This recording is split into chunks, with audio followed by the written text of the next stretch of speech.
So when Kanye West said that slavery was a choice, that's the biggest one for me, because I know he said a lot and has been doing a lot, and unfortunately I don't follow too much media because I like mental balance. I like balance in myself. So, but when he said that, to be honest, I initially said yes, it's a choice. I didn't see the full interview though. So then, as I start to think about like where we are as a people and how far we've come, and I have to reverence and give honor to ancestors. It's just utter disrespect. So when we talk about choice, essentially choice is the ability to make a decision fairly, right? So if slavery was a choice, then they would have the ability to still live after. And that's what makes it in the definition of choice. Yes, when we start to put in the things that actually happened, that we know happened, that have been recorded in history, it doesn't make it a choice at all, right? It was forced upon them, and the other choice, the other option would be death. But in order for it to really be a choice, right? I have a choice whether I want to stand up or sit down. Somebody in a wheelchair don't have that choice, but really you could say that. You could be like, you could stand up if you wanted to. It's a choice that you're in a wheelchair, right? There's a bit of ignorance and arrogance when we start to label major events as being choices, and especially when they are directly from us and our heritage. So that was my biggest kind of like call out, because I like I said, I initially thought yes, it was a choice, and then we start to think about where we are and where we've came, or how far we've come, and I started to consider the journey of the ancestors. So what else are you saying? No, you had the slavery talk. You had him say that he loved Trump, and like I say, I think a lot of it.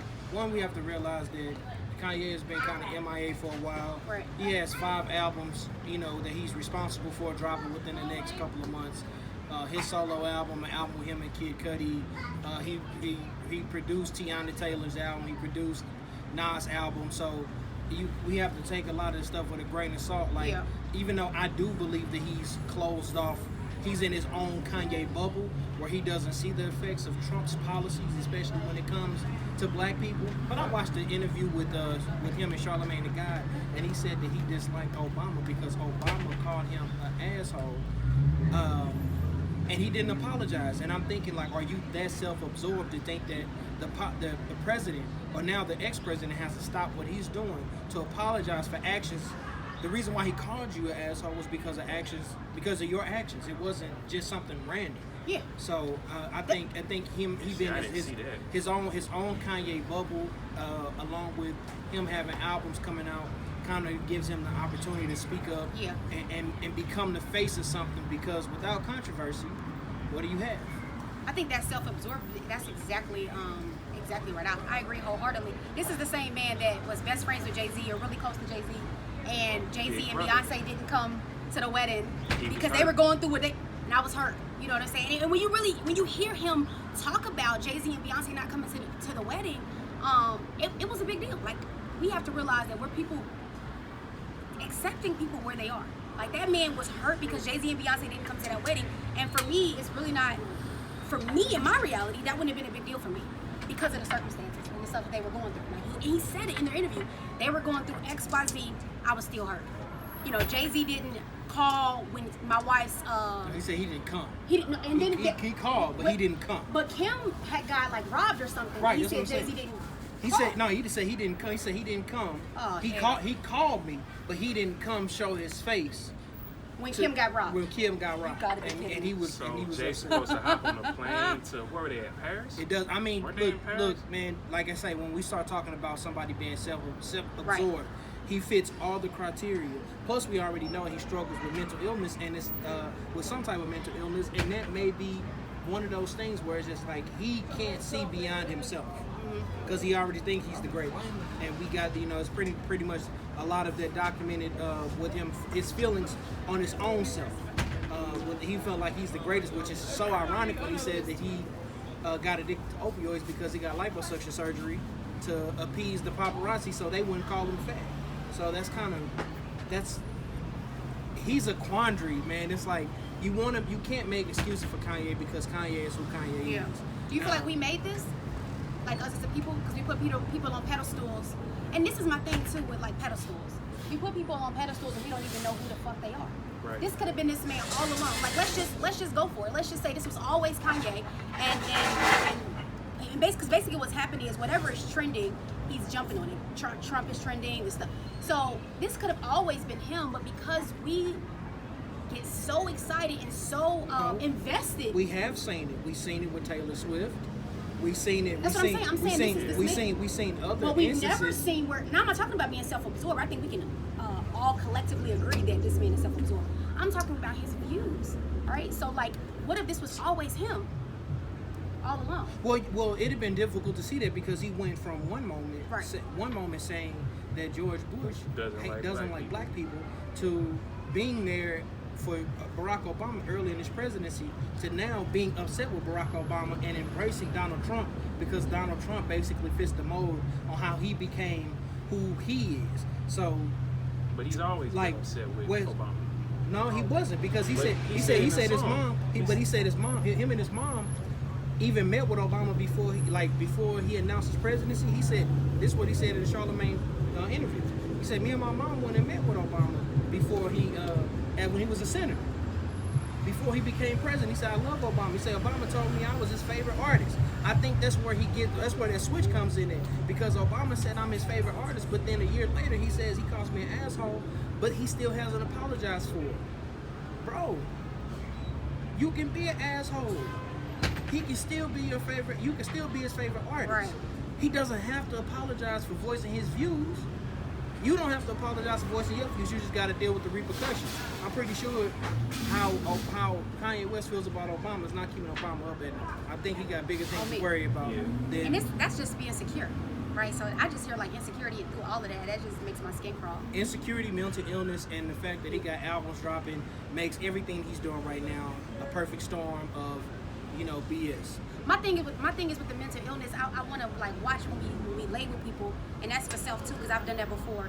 But we all, Lauryn Hill said, I'm a mess every day, but I wake up and I ask God, how can I be less of a mess? So everybody is struggling with something, right? Like, I mean, that's just what it is. Nobody, the media portrays and puts on a facade to make it seem like this is how you're supposed to be, but everybody is struggling with demons. So that mental illness thing, like that goes for me, right? I go to therapy all the time, so I don't want to label that because a lot of times we start to there's just a lot of energy that goes behind that, but because everybody is struggling, it's how you address and if you're willing to learn and grow, and that's where I am with Kanye, right? So and my next thing was like, can we forgive him? You know what I'm saying? And I would have to take it personal in order to forgive. I didn't take it personal. Right, but the people did. To be honest, People wrote him off. I just said it's another Kanye. Because I think I'm people so expected used to better of Kanye again when you start talking about levels.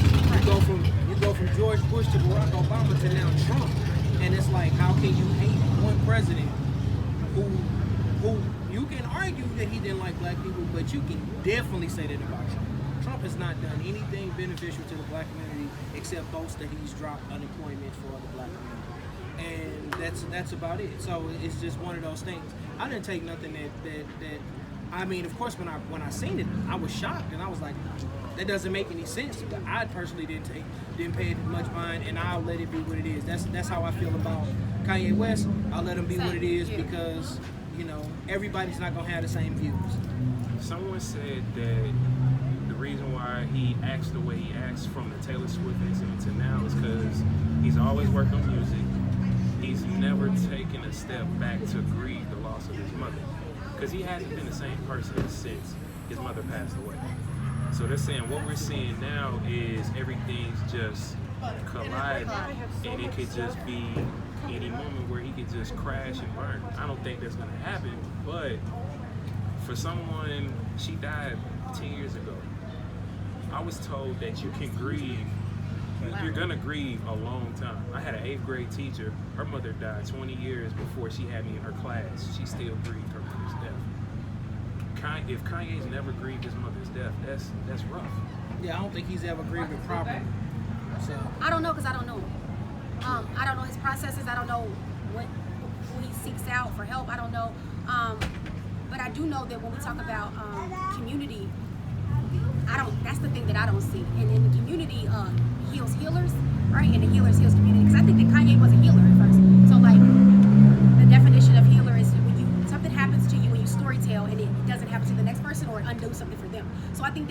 music, he was a healer, and I don't know what community he has around him, and what he's doing to proactively like seek truth, righteousness, and balance himself.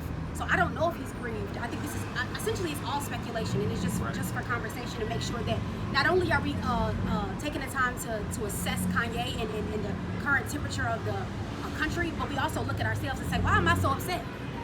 You know what I'm saying? Like I wasn't, but it's a self thing. Like why am I so upset that this person did X, Y, Z, right? And we gotta stop putting people on pedestals, and that's really where I'm at with it. Like we have to stop putting these are real people who have real problems, and we don't know nothing about them. We literally don't know anything about them. The music, I push back on like, oh, he was this and now he's this. Like, I want to talk about like, what if he was always this way and things like that. So that's my take on Kanye. And of course, when we talk about like community and upholding African consciousness and not pseudo consciousness and everybody must come consciousness and white ally consciousness, that's not really where I am. Today I'm in African consciousness, and we don't throw anybody away in the African community. Anybody, unless they've directly affected our women and our children, flat out. They've directly assaulted a woman or a child, we don't throw them away in the African community. So for me, if he was to start to emulate things that, and I felt like when he was talking to yeah, I felt like that was genuine. Yeah, it was. I felt like that was genuine. When Van checked him up in the TMZ. Van checked him real hard. And Kanye was genuine in his response and like hugged him a few times and all of that. So if we start to see like because I think he doesn't have the people around him community that will turn. So this is what happens when you isolate yourself. Yeah, and you be like, here go my white, and you just be with all white people and just all white. That's individualistic. We're talking about real core community values, and we're gonna pull out the king in you. But when you start to remove yourself from the mud and from what you really, you've been black longer than you've been rich. When you start to remove yourself from your core values, that's what happens. So when you get that chance that other black man checks you and says X, Y, Z, and he did it in love, oh yeah, you gonna reach out. That's light. You know what I'm saying? He was emitting light. So that's another thing. Like staying around people that really want you to grow. You know what I'm saying? Don't want you stagnant. Don't want you to. You're not supposed to do everything you feel. You know what I'm saying? Like people just what do you need, right? And I think that Van was vital. Was vital and probably changed. Yeah, he changed the direction of where Kanye was probably gonna keep going. So my child walked away. She right there. We good.